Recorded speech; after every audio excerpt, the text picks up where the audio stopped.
mulai melakukan pemeriksaan? Jadi saya mulai memegang David itu hari Rabu malam, sekitar jam 12-an. Tepatnya sih mungkin masuk ke Kamis dini hari jam 1-an. Itu pasien pindah dari Rumah Sakit Medika ke Mayapada Kuningan. Sejak saat itu saya pegang sampai saya pulangkan beliau.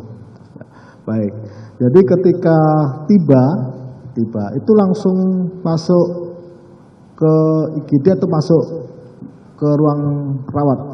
Jadi saat tiba itu sekitar jam 00, hampir jam 1 pagi itu pasien langsung ke UGD. Dia di UGD terus terang kondisinya sangat tidak bagus. Jadi koma dengan GCS-nya 3, tidak ada respon sama sekali dan beliau tidak ada respon sama sekali terhadap rangsangan apapun yang kita berikan. Nah, dari pindahan dari rumah sakit sebelumnya ke Mayapada itu memang belum banyak dilakukan tindakan. Jadi, otomatis saudara kan ada rekam medisnya, ya, dari betul. Rumah sakit sebelumnya kan? Betul. Tindakan-tindakan tertentu kan, tindakan-tindakan tertentu apa yang saudara baca itu? Jadi kita melihat memang di Rumah Sakit Medika sudah diberikan obat sesuai dengan kemampuan rumah sakit tersebut. Jadi saya tidak melihat ada yang salah pada penanganan di Rumah Sakit Medika. Tetapi memang mungkin perlengkapan mereka tidak begitu lengkap, makanya dirujuk ke Rumah Sakit Mayapada Kuningan. Nah, saat saya terima, itu memang kondisinya sangat tidak bagus, GCS-nya 3, dan itu di paru-parunya itu bunyi dahaknya sangat-sangat kental sekali. Saudara, ini agak dekat ya, suaranya biar agak keras. Ya. Baik, jadi itu kondisi awal. Ya. Terus akhirnya saudara itu automatically, maksudnya saudara ditunjuk sebagai penanggung jawab atau setiap pasien terus ada ditunjuk atau memang tugas saudara? Itu tugas saya yang mulia. Otomatis saudara tim ya, dan penanggung jawabnya ya. Baik, apa tindakan yang saudara lakukan? Jadi saat kita terima karena dia sudah koma dengan GCS 3, itu langsung kita intubasi, arti kita langsung pasang alat bantu nafas. Karena refleksnya semua sudah hilang. Jadi kalau refleksnya sudah hilang, maka pasien tersebut akan cenderung untuk gampang terdapat infeksi yang akan memperberat. Nah, dari data rumah sakit sebelumnya dan dari pemeriksaan laboratorium yang kita lakukan saat itu infeksi yang sudah pasien dapatkan itu sangat-sangat berat sekali. Leukositnya sudah sampai 20 ribuan, marker infeksinya pun PCT pun sudah cukup tinggi, di atas 4. Dan CRP atau peradangan itu sampai 200-an. Artinya ini anak memang terkena injury atau jejas yang sangat berat sekali. Maka waktu itu sekitar jam 1 pagian langsung pas di UGD Mayapada langsung kita intubasi, kita masukkan langsung ke dalam ventilator untuk melakukan pertolongan pertama.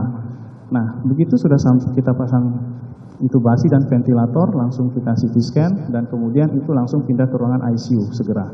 Nah, di ICU itu kita lakukan resusitasi, kita memperbaiki semua jalan nafas, tanda-tanda vitalnya, dan ternyata memang itu infeksi parunya menjadi faktor kedua yang memperberat di luar daripada trauma yang dia alami sendiri. Ada infeksi paru? Ya, infeksi paru. Karena pasien kalau koma, dia tidak memiliki refleks batuk. Otomatis dia tidak bisa mengeluarkan dahak. Nah, akibatnya kita harus pasang ventilator untuk kita mengevakuasi dahak sebanyak mungkin yang ada di paru-parunya. Karena koma itu ya. Betul. Ya, jadi menurut pendapat saudara, kan saudara melakukan CT scan. Ya. Apa yang ditemukan? Nah, jadi CT scan itu kita ulang. Jadi pertama sekali CT scan di Medika sudah dilakukan, tanggal 23 itu kita ulang CT scan dan tanggal 24 saya MRI. Nah, memang tidak didapatkan ada tanda-tanda perdarahan, tidak ada ditemukan adanya retak. Tapi justru itu yang membuat kita lebih khawatir. Berarti ini masuk ke dalam kategori diffuse axonal injury. Apa itu maksudnya? Jadi kalau orang mengalami cedera kepala berat, itu tidak didapatkan adanya tanda-tanda perdarahan di otaknya, berarti itu semua kabel yang ada di otaknya itu robek. Makanya kenapa itu menjelaskan kesadaran itu GCS itu sampai 3 atau koma berat. Nah, kemudian tanggal 24 itu kita MRI untuk melihat lebih jelas lagi apa yang terjadi di dalamnya. Benar nggak ini diffuse axonal injury atau bukan? Ternyata benar karena didapatkan ada bercak putih pada MRI besok harinya itu di daerah beberapa area otak. Saudara bicaranya agak pelan-pelan ya, ini kasihan yang nyatat juga. Gitu. Ya, baik, yuk silakan lanjut. Gitu. Nah, jadi hasil MRI-nya itu menunjukkan ada bercak di putih di daerah otaknya, di daerah otak besar 1 dan di daerah corpus callosum. Corpus callosum itu adalah jembatan yang menghubungkan antara otak kanan dan otak kiri. Ini juga yang nanti akan menjelaskan kenapa anak ini tidak bisa 100% Yang bercak putih itu di jembatan yang menghubungkan antara otak kanan dan otak dan kiri. Betul, namanya corpus callosum. Di tengahnya atau di tengah otak.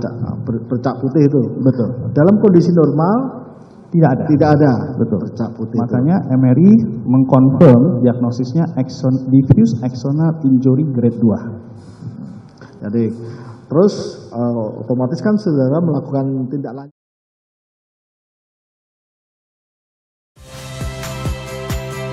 Saya Mahsister Tarigan. Saksikan program-program Kompas TV melalui siaran digital, pay TV, dan media streaming lainnya. Kompas TV, independen, terpercaya.